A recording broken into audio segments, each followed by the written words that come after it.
Swadika, welcome to Buddhism Today, where the world discovers Thai way of Buddhism. We often heard that committing great sin will send a person to hell right after death. But many would argue that we don't have to wait that long, hence the term alive in hell. So what does it actually mean?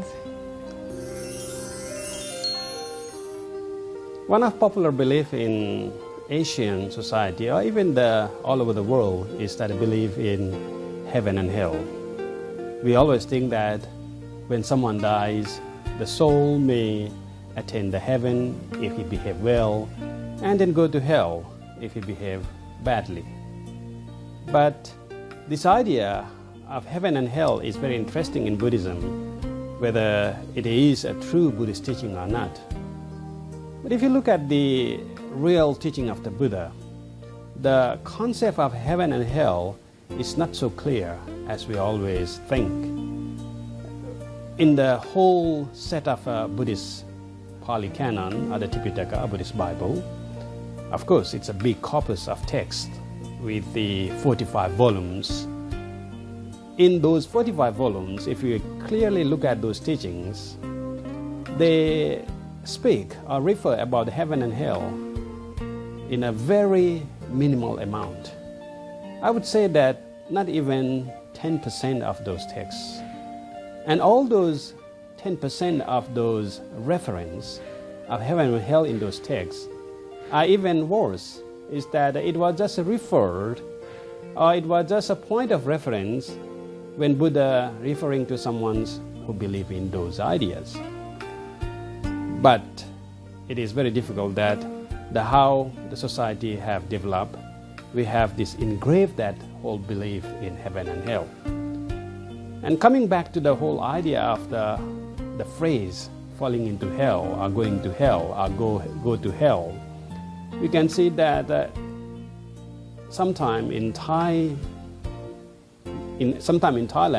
we have this whole phrase that you go to hell while you are still living. Tok narok thang pen, which basically means that the hell doesn't have to be after death, after life. The hell is something that you can see, you can experience here and now, and that is the true teaching of the Buddha. From the Buddha's point of view, in one of the Salayatana Vagga in the Tipitaka, in the Pali Canon, it is clearly mentioned that what I call hell is our eyes, our nose, our ears, all the five senses. When we experience the pictures, when we experience the sound, when we experience the smell, and then the result of that experience is that we don't like it, we hate it, it's against our will, then that is a hell.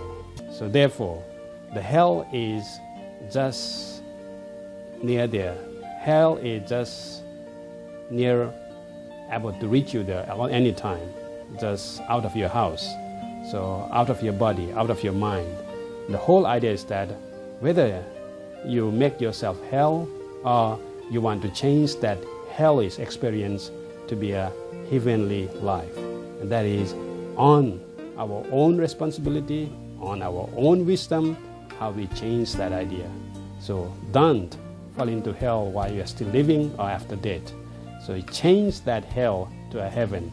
That is, change that unpleasurable to be a pleasurable. And once you are pleasure, once you have a favorable, and that is, you can live in happiness all the time. And that is a heaven all the time. You don't have to wait until you die.